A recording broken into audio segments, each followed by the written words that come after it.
In New Orleans, history does not live only in books or museums.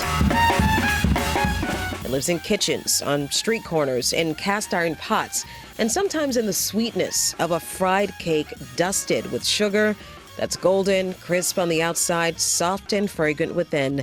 And we're not talking about a beignet. It's a living artifact of the African diaspora, one connected to enslaved Africans and black women who transformed survival into enterprise. This is the Calas. This dish is a part of the fabric of New Orleans. This is one of our oldest food traditions. It's a tradition almost forgotten, except in a few Creole households. Cala, cala, cala. Bel cala. These are gluten-free, these dishes. Redden Pellerin opened Calas Cafe in Treme, hoping for a revival. We met him in Jackson Square, where during the 18th century, you would sometimes find the Calas women. How is it connected to the Black heritage food experience? And yes, many people have never heard of it. Calas, in fact, predates the city's beignet. Right. The famed beignet, it arrived to New Orleans in the 1700s by West Africans who were enslaved. Men and women sold Calas on the streets of New Orleans, right here outside of the doors of St. Louis Cathedral.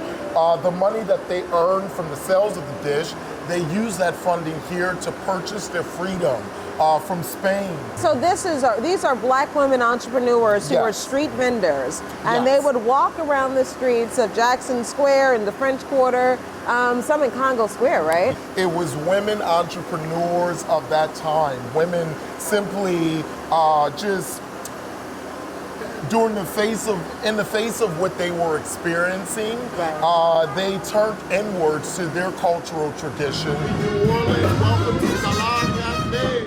Long before Calas became a staple of Creole cuisine, the roots stretched across the Atlantic. In West Africa, rice was not just food, it was culture, economy, and identity.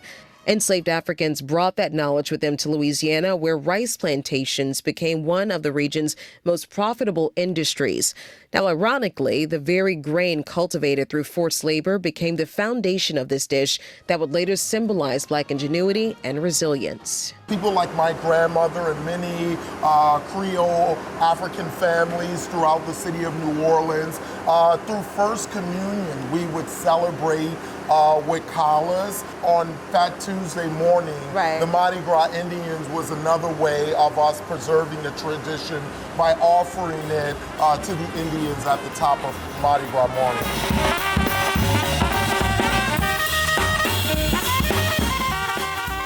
What a piece of history that has survived so much and turned out to be that food item that freed many blacks here in the city of New Orleans. I think this is ground zero for Black heritage as it relates to the food experience.